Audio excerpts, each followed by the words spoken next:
안녕하세요. 경제를 1도 모르는 경알못을 위한 경제 토크 시즌2 진행을 맡게 된 윤범기입니다. 자, 시즌1은 매일경제신문의 조시영 기자와 진행을 했었죠. 근데 시즌2는 한국은행 출신의 경제 전문가 정대영 소장님과 함께 이야기를 해볼까 합니다.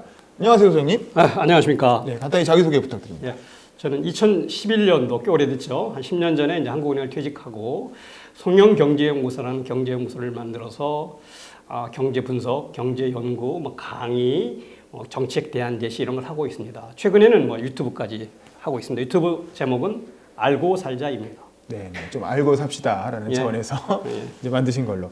자, 첫 번째 질문부터 드릴게요. 요즘 경제하면 되게 핫한 분이 있습니다.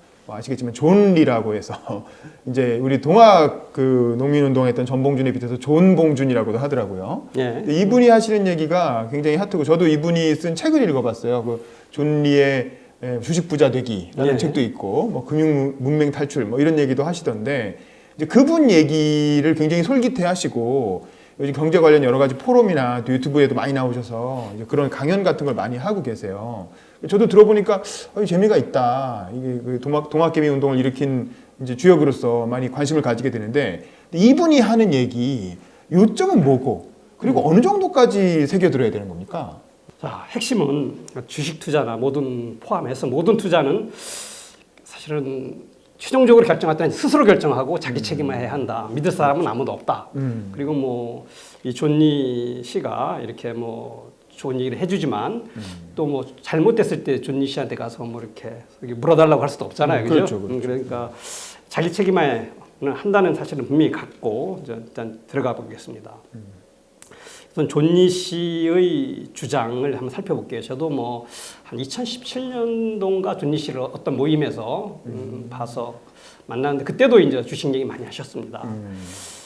그분이 놀리는 핵심이 이제 사람들이 은퇴할 때를 대비해서 자기가 일하는 것을 못하게 되니까 은퇴하면 자본이 일하게 해라. 이런 게 핵심이고 그렇죠. 그리고 자본이 일하게 하는 것은 돈 잘 버는 기업에 투자하는 것이다. 그러니까 은행에 예금하는 것보다는 은행 주식을 사라. 좋은 은행. 그 다음에 은행 주식을 사는 것보다는 은행이 대출해주는 좋은 기업의 주식을 사라. 이것이 이제 핵심이고 또 구체적으로 이제 들어와서는 쉽게 말하면 집 사지 말고 그러니까 월세를 살면서 그 돈으로 주식을 사라. 전세도 하지 말라. 그러니까. 사실 한국 사회에서 굉장히 파격적인 주장이죠. 주장이죠. 그 다음에 더 하죠. 차 사지 말라. 그 다음에 더 한 건 아이들 사교육도 시키지 말고 그렇죠. 펀드 들어서 그 돈으로 주식을 사서 투자해주면 애들이 성인이 됐을 때 하다못해 조그만 자영업도 할 수 있다.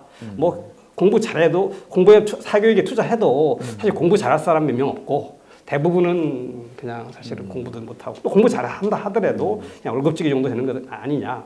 핵심 주장이 이렇습니다. 그러니까 보면 예를 들면 집은 사놔도 많이 올라야 2배 오른다고 치면 주식은 많이 오르면 100배도 오른다는 거 아닙니까? 예. 그리고 사교육도 몇십만 원 매달 학원비 내느니 그 몇십만 원어치를 꾸준히 주식을 사주면 나중에 걔가 성인이 됐을 때 그렇죠. 사실 굉장히 창업을 할 수 있는 자금이 된다. 이런 논리인 거죠. 자동차도 사실 우리가 사면 한 달에 한 5, 60만 원 정도 기름값에 유지비, 보험료 이런 게 드는데 그걸 꾸준히 주식을 사놓으면 그게 10년, 20년 뒤에 굉장히 큰 자산이 된다. 이런 논리인 거죠. 특히 서울에 사시는 분들은 사실 차가 사실 필요 없습니다.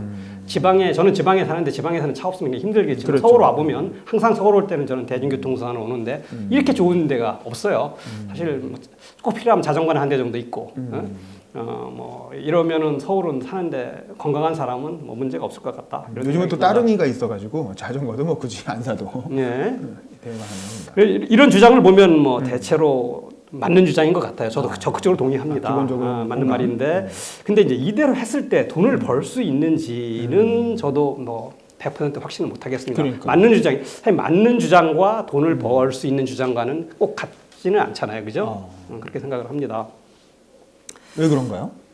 왜냐하면 이제 맞는 것은 용어가 좀 어려운 용어는 당위라고 하잖아요. 해야 할 일 이런 건데 세상 시장이라고 하는 것은 그 당위나 이런 게 돌아가는 게 시장의 현실이 있거든요.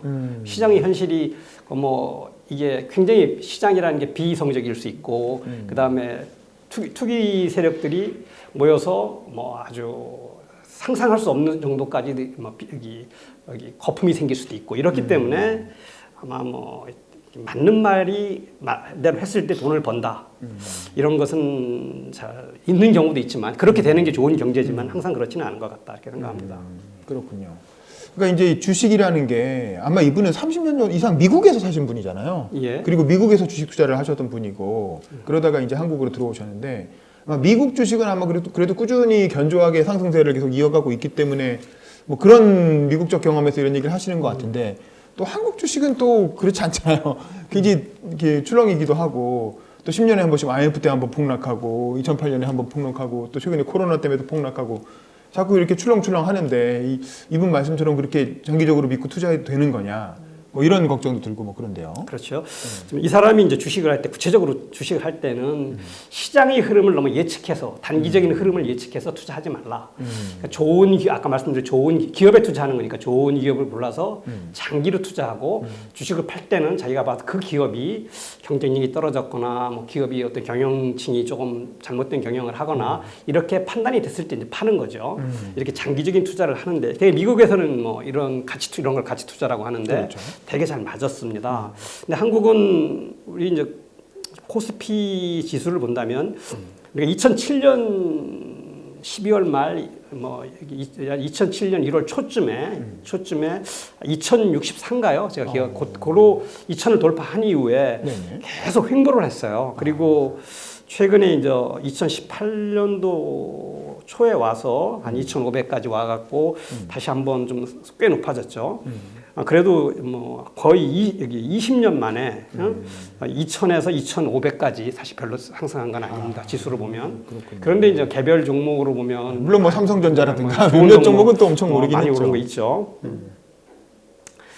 그리고 또 이게 이제 재밌는 건 우리 이제 이 존니 씨 때문에 동학 개미 운동이라는 게 생겨서 지금 많은 개인들, 보통 개인 투자자들을 주식시장에서는 개미라고 부릅니다. 그렇죠. 조그맣고 작다 이런데 이 사람들이 지금 최근에 이 동학 개미들이 투자하는 것은 존니 씨 방식대로는 투자하지 않는 것 같아요. 이런 존니 씨 주장이 이분들의 어떤 계기, 주식 투자하는 계기가 된 건 맞겠는데 장기 투자보다는 한국 사람들의 성격이 급해서 그런지 그렇죠. 동학개미들도 지금 뭐 정확한 통계는 없지만 대부분 시장에서 흐르는 걸 보면은 단타 중심으로 많이 가고 있다. 상당수가 뭐 이런 게 맞습니다. 그리고 또 하나 이게 이제 좀 이 주식시장이 재미있는 게 우리 동학 농민 뭐 혁명 또는 뭐 동학 농민 운동 이것은 그 당시 큰 의미, 역사적 의미는 있지만 결과는 실패였잖아요. 그렇죠. 실패였는데 현재까지 동학 개미 운동, 뭐 주식 투자는 뭐 성공적인 것 같아요. 특히 이제 코로나 사태 때 폭락할 때 그 사람들이 받쳐줬고 그때 외국인이 팔고 나갈 걸 그걸 싼 값에 받아서 지금 다시 외국인이 들어오고 있는데 다시 팔고 있고 그래서 돈을 상당히 벌고 뭐 주식은 다 버는 건 아닐 거예요. 들어가 보지만 그렇지만 상당수가 주식을 돈을 벌고 있는 것 같다 이런 생각이 듭니다. 거기까지는 좋군요. 하지만 주의해야 된다. 그러니까 이제 한국 주식들은 좀 이렇게 이분이 얘기는 거의 정년 퇴임을 염두에 두고 퇴직 이후에 안전한 노후 자산을 위해서 장기 투자를 하라는 건데 사실 이 주식이라는 게 30년, 40년 뒤에까지 그대로 있어야 의미가 있는 건데 또 요즘 우리나라 기업의 평균 수명이 물론 삼성전자처럼 큰 기업은 오래 가지만 그렇지 않은 기업들은 대개 한 10년 정도 간다고 하잖아요. 그러면 오랫동안 가고 있다가 회사 망해버리면 이른바 상장 폐지 뭐 이렇게 될 가능성이 있는 거 아닙니까? 그러니까 이제 이분의 주장은 결국은 핵심이 좋은 기업을 골라라거든요. 그렇죠. 근데 이제 이분이 얘기를 쭉 들어보면 기업은 안 골라주더라고요. 그렇죠. 딱히 뭐라고는 얘기 안 하고 그런데 그분이 운영하는 메리츠에서도 적단하는 것도 있고 뭐 그렇다고 하더라고요. 그러니까 이제 자기가 골라야 됩니다. 그리고 이제 이분들의 주식을 하려면 좀 그래도 경제나 여기 금융이나 회계, 뭐 그다음에 산업 이런 걸 아는 사람들이 내가 볼 때는 젊은이들이 좀 관심 있는 사람들은 괜찮아요. 한 5명이고 10명이고 이렇게 그룹을 만들어서 이제 공부를 해갖고 좋은 주식을 고르는 게 중요합니다. 그래서 뭐 기본적으로는 지금 한국 내수 업종이면 내수의 어떤 뭐 좀 독과점적 지위를 유지하면서 이런 독과점적 지위를 장기간 끌고 갈 수 있는 뭐 대표적인 게 이제 뭐 아마 통신업종 같은 거라든가 금융업종 이런 데서 있고, 이런 것은 발전 가능성은 크지 않지만 상당 기간 뭐 10년, 5년, 10년 그 뒤는 잘 모르겠지만 끌고 갈 수 있을 것 같고요. 그 다음에 이제 결국은 성장성까지 같이 포함한 그런 주식을 찾는다면 국제 경쟁력이 있는 걸 찾아야 됩니다. 이런 경쟁력, 기술주라든가 이런 걸 찾아서 투자할 수 있고, 이런 것은 그러니까 이제 지금 주식을 하려면 뭐 거시경제에 대한 지식 이런 것 좀 어느 정도 있고, 그다음에 산업에 대한 공부, 그다음에 기업의 어떤 재무 구조, 그다음에 이제 경영층의 어떤 뭐 도덕성, 경영에 대한 임하는 자세, 뭐 이런 것을 좀 공부해갖고 결국은 자기 책임하에 그렇죠. 그 기업을 고르고 그걸 투자해서 그걸 계속 거기서 끝나는 게 아니고 기업을 관찰해 가야 된다 생각을 합니다. 그러니까 참 존리 씨의 주장을 우리가 100%다 믿을 수는 없겠지만 그래도 유의미하게 우리가 기억해야 될 부분은 이 경제 공부. 우리가 주식 투자를 그냥 단타 위주의 어떤 단기 수익만을 위해서가 아니라 경제를 차근차근 공부해 가면서 기업과 친해지면서 기업 가치를 스스로 판단하는 그런 능력을 길러야 된다. 그걸 존리 씨는 금융 문맹 탈출이라고 예, 그렇죠. 얘기하는데 그 부분은 우리가 참 귀담아 들을 만한 좋은 내용인 것 같아요. 그래서 우리가 이런 경알못을 위한 경제 토크 같은 프로그램도 열심히 들어주시면 감사하겠습니다.